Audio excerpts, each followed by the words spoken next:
अस्सलाम वालेकुम नाज़रीन, मैं हूं आपका मेज़बान अली असलम। नाज़रीन, आज हम बात करेंगे क्रिकेट की, क्योंकि अभी हालिया हमारा क्रिकेट चल रहा है, पाकिस्तान और वेस्ट इंडीज़ का मैच, तो हम इससे बात करेंगे। इसके लिए हमारे साथ खकान भाई मौजूद हैं, जो कि क्रिकेट को बहुत ज़्यादा डीपली जानते हैं। अगर मैं कहूँ कि क्रिकेट एक्सपर्ट, तो इसमें कुछ भी शक नहीं है, क्योंकि ये वो बंदे हैं जो पाकिस्तान को PSL में लाहौर कलंदर के लिए टाइलर हंट में लड़के सेलेक्ट करके देते हैं, जिसमें बहुत नामवर क्रिकेट भी इन्होंने दिए हैं, जो आज आपके फर्स्ट क्लास क्रिकेट खेल रहे हैं इंटरनेशनल लेवल पे।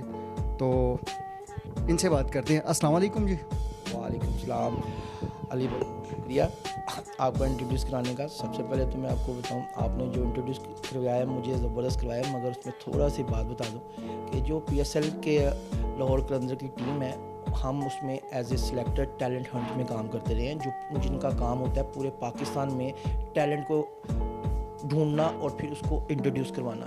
तो जो लाहौर कलंदर का as a talent hunt work था, उसके साथ मैंने 3 साल काम किया हुआ है, और मैं खुद as a first class player, as a international player Pakistan की जूनियर A और more than 100 first class games खेल चुका हूँ। और मेरा जो क्रिकेट कैरियर है वो लाहौर है, HBL है और UBL है। तो इनसे बाकी बात करते हैं, इनसे पूछते हैं कि भजन, आप मुझे ये बताइएगा कि PSL में जो आपने लाहौर कलंदर में टीम खिलाई थी, उसमें कौन कौन से ऐसे नाम हैं जो बड़े पॉपुलर हुए?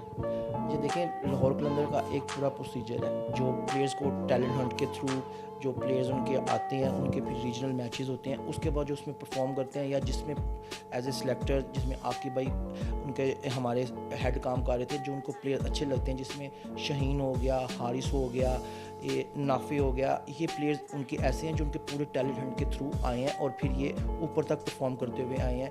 तो ये टैलेंट लाहौर कलंदर का ये एक टैलेंट हंट प्रोग्राम लाहौर कलंदर के लिए भी है और पाकिस्तान टीम के लिए भी है, ताकि पाकिस्तान को नया से नया टैलेंट प्रोड्यूस भी किया जाए और मुहैया किया जाए।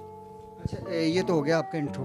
अच्छा, खकान भाई मुझे बताइएगा कि अभी पाकिस्तान में हालिया क्रिकेट हो रही है, जिसमें पाकिस्तान और वेस्ट इंडीज़ के मैच चल रहे हैं, उसमें पाकिस्तान ने पिछले दिनों एक बड़ी बैड परफॉर्मेंस जिसे कह सकते हैं ना, वो की है। उसके हवाले से हमें बताइएगा कि उसकी रीज़न क्या थी। अच्छा देखिए, पाकिस्तान और वेस्ट इंडीज़ की सीरीज़ हो रही है वेस्ट इंडीज़ में, और ये सीरीज़ में पहला वनडे तो पाकिस्तान जीता है बड़ी अच्छी फाइट बैक कर कर, और दूसरा पाकिस्तान मैच हारा है। मगर ये क्रिकेट का हिस्सा है, एक टीम ने जीतना और एक ने हारना है। मगर जो क्रिकेट है वो पूरी एक टीम गेम है, इसमें 11 के 11 प्लेयर इन्वॉल्व होते हैं और वो परफॉर्म करते हैं तो टीम जीतती है। उसमें हारने की वजह ये होती है कई दफ़ा पूरी टीम क्लिक नहीं कर सकती, या उस दिन में पाकिस्तान की फेवर में चीज़ें नहीं होती। मगर आप इसको इसलिए बैड परफॉर्मेंस कह सकते हैं कि ICC रैंकिंग में पाकिस्तान नंबर 4 है और वेस्ट इंडीज़ नंबर 10 है, और जो टीम रैंकिंग है जिसकी वजह से हम कह सकते हैं, और वैसे भी वेस्ट इंडीज़ का काफ़ी अर्से से जो चल रहा है सिस्टम, उसकी वजह से वेस्ट इंडीज़ कंसीडर नहीं की जाती, कंसिस्टेंट परफॉर्मेंस नहीं उनकी काउंट की जाती, जिसकी वजह से पाकिस्तान उनसे बहुत ऊपर है। और पाकिस्तान जब हारेगा तो ऑब्वियसली हर बंदा कहेगा कि पाकिस्तान ने बहुत गंदा खेला है। तो यही वजह जो मेरे नज़दीक है कि एक टीम एज ए टीम नहीं खेल सकी। अच्छा, इसमें टीम के लड़कों का कोई इशू है, या जो पिचेस होती हैं उसमें कोई मसला है, या मौसम की वजह से कोई मसला होता है? देखिए, टीम की परफॉर्मेंस कैसे एक दिन में तो नहीं हम काउंट कर सकते, क्योंकि उससे 2 दिन पहले ही पाकिस्तान मैच जीता है, वेस्ट इंडीज़ से ही मैच जीता है और बड़ा अच्छा हैंडसम मैच जीता है। मगर इसमें जो सबसे ज़्यादा चीज़ देखने वाली होती है कि जिस दिन स्पेसिफिक मैच है या जिस दिन स्पेसिफिक जहाँ पर खेल रहे हैं, Pakistan team as a team unit खेली है कि नहीं खेली।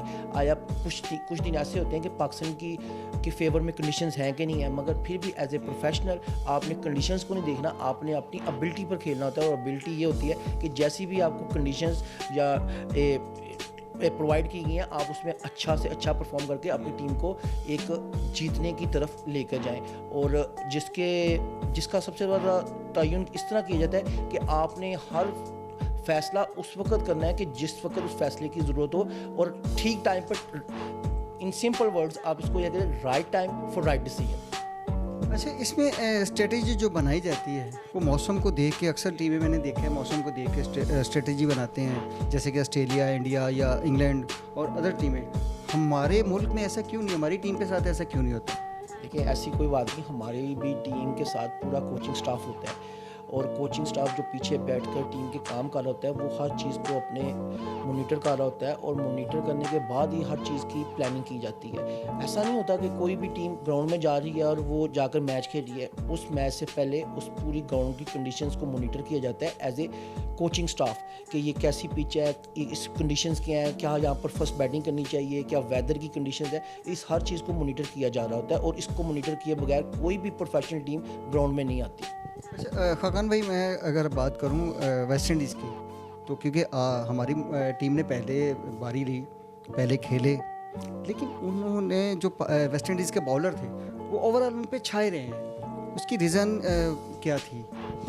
अच्छा देखिए, पहली बात तो ये है कि पाकिस्तान टॉस लूज़ कर गया था, वेस्ट इंडीज़ ने टॉस जीता था और पाकिस्तान को उन्होंने खेलने का दावत दी और पाकिस्तान ने बैटिंग स्टार्ट की। देखिए इसकी सबसे ज़्यादा मेन कंडीशन ये होती है कि थोड़ा सा पिच में मॉइस्चर था और मॉइस्चर होने की वजह से बॉल सीम और स्विंग होता है और उनके बॉलर्स ने एक बहुत अच्छे कॉरिडोर पर बॉलिंग की है। उन्होंने पाकिस्तान को इतना ज़्यादा चांसेस बैट्समैन को नहीं दिए कि पाकिस्तानी बैट्समैन खुलकर खेल सके। उन्होंने कंसिस्टेंटली एक ही जगह पर एक ही लाइन और लेंथ पर बॉल को हिट करते रहे, जिसकी वजह से पाकिस्तानी बैट्समैन को खुद शॉट्स बनानी पड़ी है, जिसकी वजह से पाकिस्तान ने विकेट भी लूज़ की और वो पाकिस्तान के ऊपर प्रेशर भी बनाने में कामयाब हुए। और यही मेन वजह थी कि अगर आप कंसिस्टेंटली एक ही जगह पर बॉल को करते हैं तो उसमें बैट्समैन का चांस ज़्यादा होता है कि वो गलती करे। ये स्ट्रेटजी हमारे बॉलर क्यों नहीं अपनाते?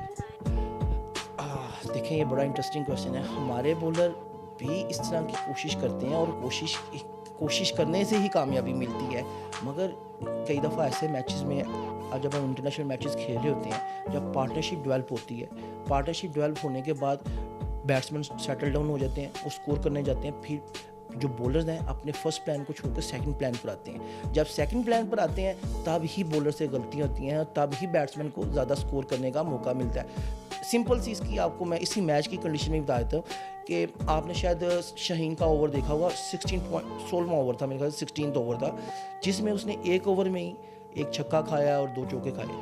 उसकी सिंपल वे है, देखें, अगर वो कंसिस्टेंटली ऑफ स्टंप की लाइन पर अगर बॉल कर रहा होता, ऑफ स्टंप के बाद बॉल कर रहा होता, तो उसने एक साइड पर ही रन्स खाने थे। उस ओवर में उसने बाउंसर पर छक्का खाया, फिर उसने मिड ऑफ की तरफ फुल टॉस पर चौका खाया, फिर कट पर चौका खाया। इसका मतलब बॉलर प्रैक्टिकल कर रहा था, he wants to do something different, जिसकी वजह से वो एक जगह पर बॉल नहीं कर सका। ना करने की वजह से एक तो उसने अपनी लाइन लेंथ से हटा, दूसरा उसने बैट्समैन को मौका दिया कि वो उस पर चार्ज कर सके।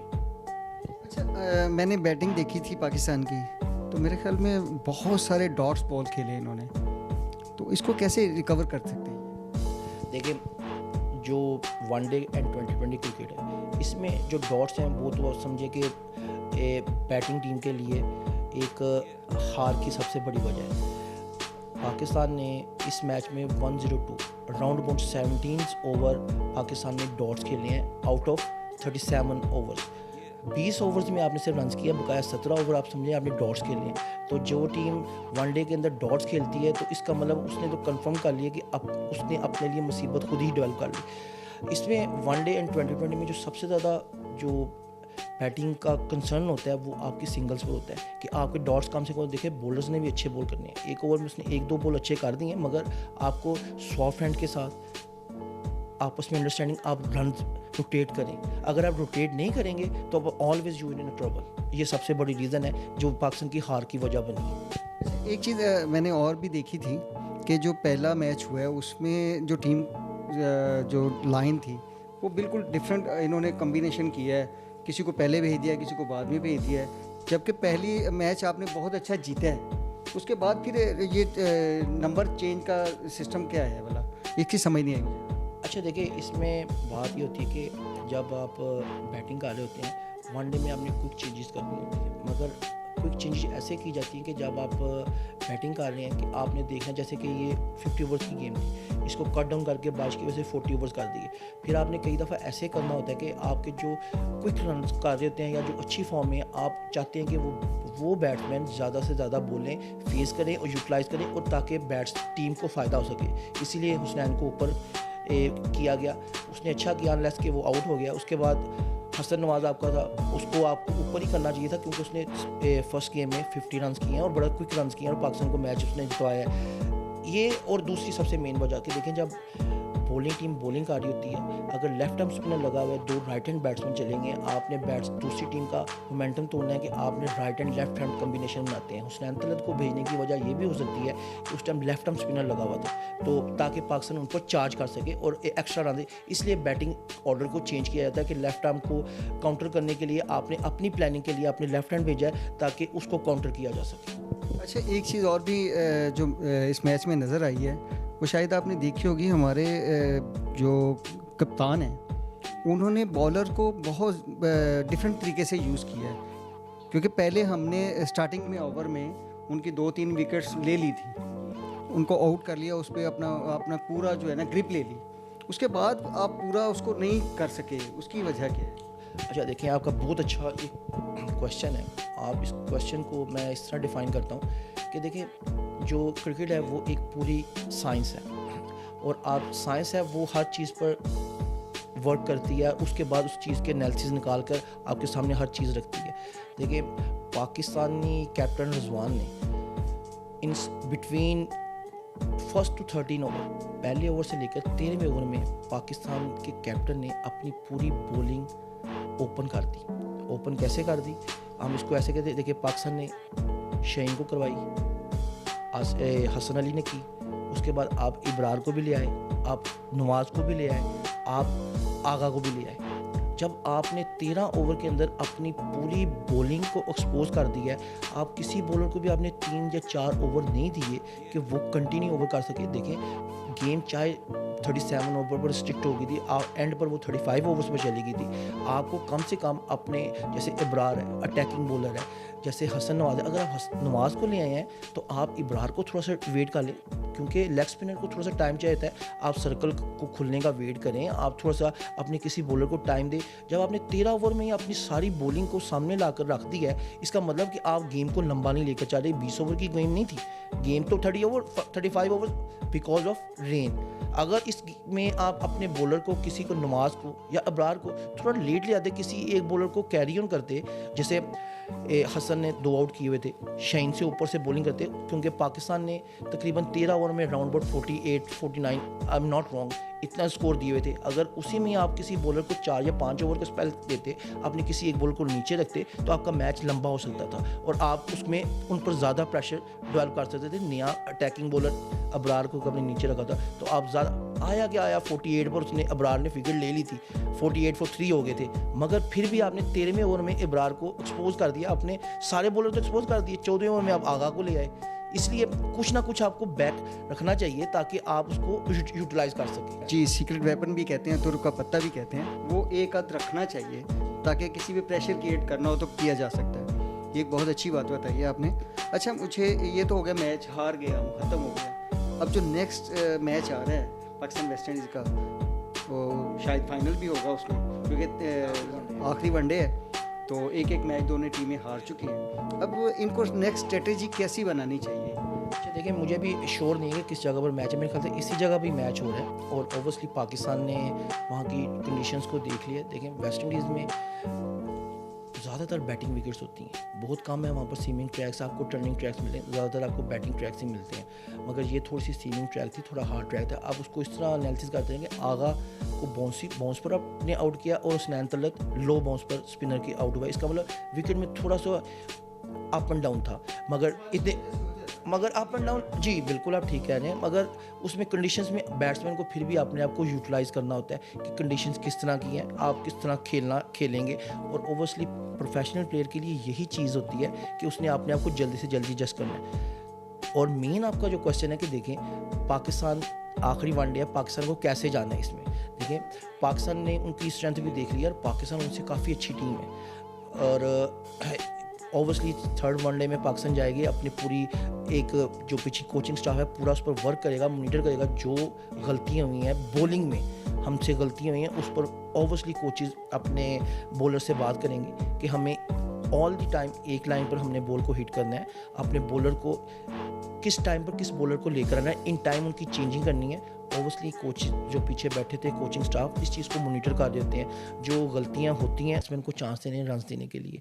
तो जो कोई अगर स्पिनर भी है, अगर कोई फास्ट बॉलर, अगर एक कॉरिडोर के अंदर बॉल नहीं करेगा तो ही ऑलवेज स्ट्रगल।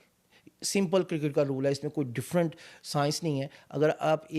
अगर आपको विकेट नहीं मिल रही तो आपको स्कोर को कंटेन करने जाएं। जब आप स्कोर कंटेन करने जाएंगे तो आपको ऑटोमेटिकली दूसरी टीम पर प्रेशर डेवलप होगा, रन्स नहीं मिलेंगे, बैट्समैन गलती करने जाएगा। तो बैट्समैन तब भी गलती करता है जब वो प्रेशर में आता है, और प्रेशर का में लाने का आपको अपनी लाइन लेंथ पर बॉल करते रहें, एक कॉरिडोर पर। अगर आप एक कॉरिडोर में बॉल करेंगे ओबियसली प्रेशर डेवलप होगा और बैट्समैन गलती करेगा। जी नाज़रीन, ख़ाकान भाई थे हमारे साथ, इन्होंने एक एक चीज़ बताई है और बड़े खूबसूरत अंदाज में सब कुछ समझा भी दिया है। अब हमारे नाज़रीन हमारे अपने कमेंट्स में बताएंगे, और हो सके तो हमारे जो मौजूदा कोचेज़ जो क्रिकेट को देख रहे हैं इस टाइम, वो इस पे अमल करें। स्ट्रेटेजी बहुत अच्छी इन्होंने बताई है, और हमारे साथ रहिएगा। इसी के साथ कैमरामैन जावेद के साथ इजाज़त दीजिए। अल्लाह निगहबान।